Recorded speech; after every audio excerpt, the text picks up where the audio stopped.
मौलाना नबी गुल चयो त ॾिसंदे साईं जादू थी विया, नेणनि में काबू थी विया ऐं मूं ते जे इल्ज़ाम हणनि था से सभु शायदि साधू थी विया।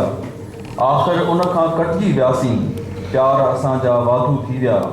माण्हू या पथर विया बणिजी या मिटीअ जा माधू थी विया ऐं तोसां गुल गॾु रहंदे रहंदे साह विसारा ख़ुशबू थी विया। अचनि ऐं साईं जन जे हवाले सां पंहिंजे ख़्यालनि जो इज़हार कनि। मंज़ूर अहमद मशहूरी साहब।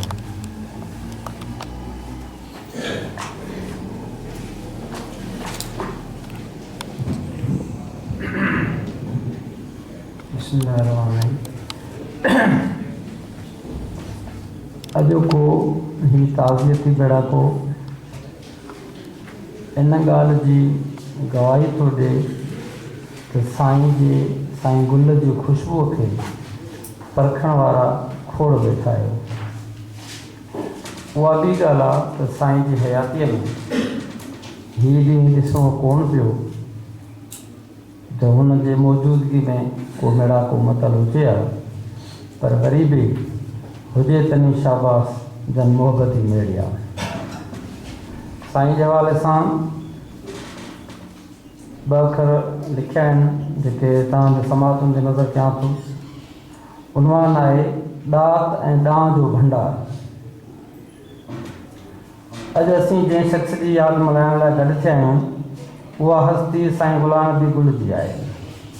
अॼु हू असां सां गॾु नाहे, पर संदसि यादूं ऐं संदसि किताब असांजो अनमोल ख़ज़ानो आहिनि।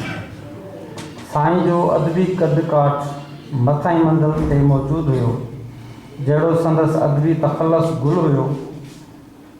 पाण बि ज़िंदगी भर गुलनि जा कोमल ऐं सचो खरो इंसानु हुयो।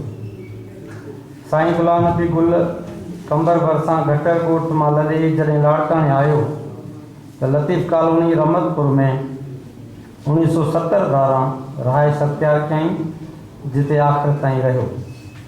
उन खां 1 साल पहिरियों असां बि दरगाह मशहूर शरीफ़ खां लॾे लाड़काणे जे साॻे महल में रहियल हुआसीं। उन वक़्तु जॾहिं आउं प्राइमरी जा 5 दर्जा पढ़ी रहियो हुउसि,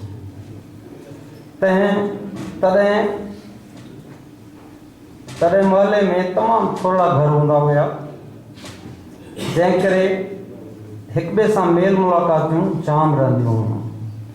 साईं जूं शफ़क़तूं तमामु घणियूं हुयूं। साईं गुलाम नबी गुल ऐं संदसि भाउ नज़ीर अहमद बुरड़ो, जंहिंखे अदबी नालो हो जोश बुरड़ो, खे असां सभु मामा करे कोठींदा हुआसीं, छो त संदसि भाणे जो अब्दुल गफ़ार बुरड़ो असां हिक जहिड़नि जो दोस्त हुयो, जंहिं करे साईं गुल तमामु घणो प्यार ऐं पाबो सां मिलंदो हुयो।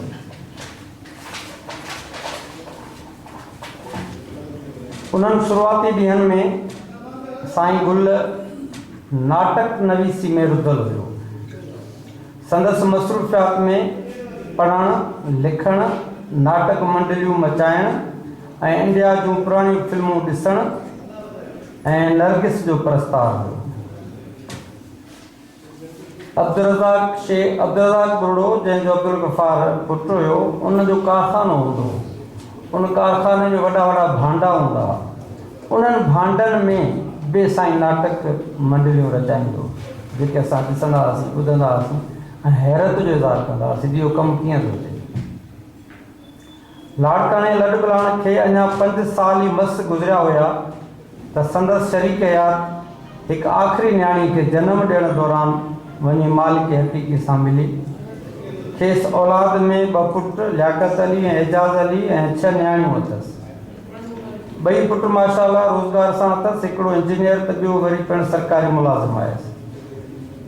संदसि शरीक यार जे विछोड़े साईं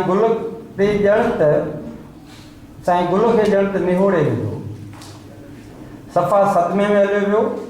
उन खां पोइ उथण वेहण घटाए छॾियईं ऐं संदसि घर जी उताक जो नंढड़ो कमिरो ई संदसि कुल काइनात थी पियो, जिते सुबुह खां राति ताईं लिख पढ़ में पियो गुज़ारींदो हो।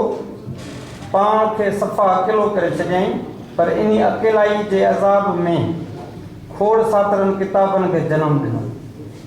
अदबी खेत्र में कुल 21 किताब तख्लीक़ किया। साईं को 20 पियो चए, को 22 पियो चए, पर मुंहिंजे हिसाब सां 21 किताब आहिनि टोटल। अदबी खेत्र में इहो वॾो अंग आहे।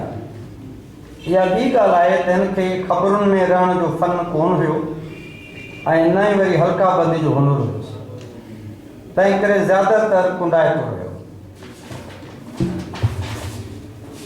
साईं गुल नाटक नवीस, कहाणीकार, शाइर ऐं नाविल नवीस समेत घणनि पासाई शख़्सियत हुयो, पर बुनियादी तौरु संदसि सुञाणप गज़ल जे शाइर जी हुई। शाइरी सर्जण जी शुरूआति 1953 खां कयईं, पर इशात घणो बाद में थी, पोइ तेज़ी सां थींदी रही। संदसि किताबनि जो विचूर हिन रीति आहे: सिंधी शाइरीअ जा 12 किताब, उर्दू शाइरीअ जो 1 किताब, सिंधी कहाणियुनि जा 2 किताब, सिंधी नावलनि जा 4 किताब, उर्दू नावल जो 1 किताब, उर्दू कहाणियुनि जा 1 किताब, जेको आख़िरी किताब हो साईं। साईं गुल खे एकेडमी अदबियात पाकिस्तान कराची पारां सिंधी मञता अवॉर्ड ऐं डॉक्टर मोहम्मद एकेडमी कंबर पारां डॉक्टर मोहम्मद बुर्रो अवॉर्ड पिणु मिलिया। उन खां अलावा अदबी हल्कनि में पसंदीदगी ऐं एतिराम जा खोड़ सातरा प्यार मिलिया, जंहिंजो को अंत शुमारे कोन्हे। साईं गुल जे किताबनि जो तादाद इशाअती लिहाज़ खां हेठि ॾिजनि था, जेके हमेशह अमरता माणींदा रहंदा ऐं संद नालो रोशन रहंदो। रात बाक़िया शाइरी 1990 खां किताब छपियो। आवाज़ जी खुशबू 1993, आईनो चुप्पा 1995, अञा ताज़ी क़बर आहे 1997, जीवन प्यासो समुंड इहो नावेल आहे 1997, नराहूं साण हलंदियूं आहिनि नावेल 2001, आख़िरी शाम 2001, दुआ जा पेर 2002, बिखरे मंज़र 2002 उर्दू शाइरी आहे। जोगी नावेल आहे 2003, लम्हनि जो दर्द 2003, ॿियो जनम 2004, मां केरु आहियां 2004, फ़ासिले उर्दू नावेल आहे 2004, टुटल शीशो 2006, ख़ुदा जी सरगोशी 2008, दर्द जो चंड 2008, तनाई 2010, ख़्यालनि में सफ़र 2013, गगन गूंगो ॿुधाए छा 2013, तौबा के बाद उर्दू जूं कहाणियुनि जो किताब आहे 2014 में ठाहे। इहो संदसि किताबनि जो विचूर हुयो। साईं गुल उमिरि ऐं सोच में वॾो हुअण जे बावजूदि केतिरनि ई नौजवान सर्जनहारनि शाइरनि जी हिमत अफ़ज़ाई कंदो रहंदो हुयो। मुंहिंजे पुट मशहूरी अयाज़ जॾहिं पहिरियों दफ़ो शाइरी करे मूंखे ॾेखारी, उहो शायदि 2008 जो ज़मानो हुयो। मूंखे 2 रोज़नि में कमज़ोरियूं कोताहियूं नज़र आयूं त खेसि वठी साईं गुल सां मिलायोमांसि, जंहिंखेसि शाइरी जे गसनि खां बाक़ाइदा आगाह कयो ऐं इल्मु उरूज़ में भलो भड़ कयईंसि। संदसि हर वक़्तु इस्लाह कंदो रहियो, वधीक जवाद जाफ़री जी इस्लाह पिणु शामिल रहियसि। इन खां अलावा खोड़ अनेक नौजवाननि जी इस्लाह कयईं। संदसि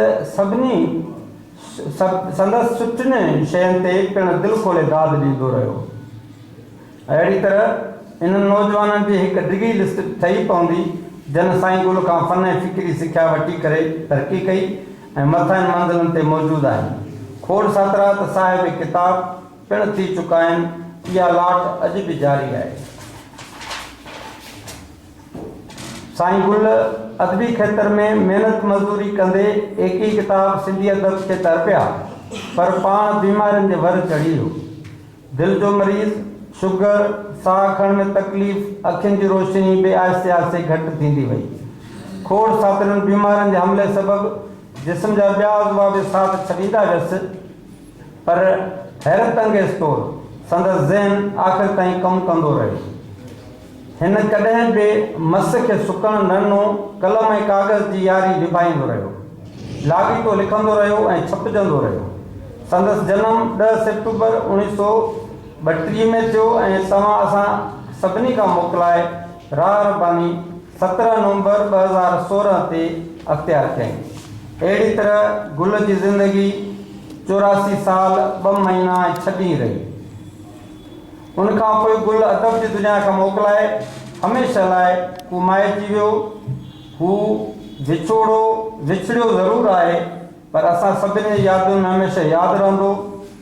एतिरा किताब खेसि ज़िंदह ऐं जावेद रखंदा जेके माण्हू ॿियनि जा दर्द विराए वठंदा आहिनि, पननि ते लिखंदा आहिनि, उहे ॾाढा प्यारा लॻंदा आहिनि। महिरबानी।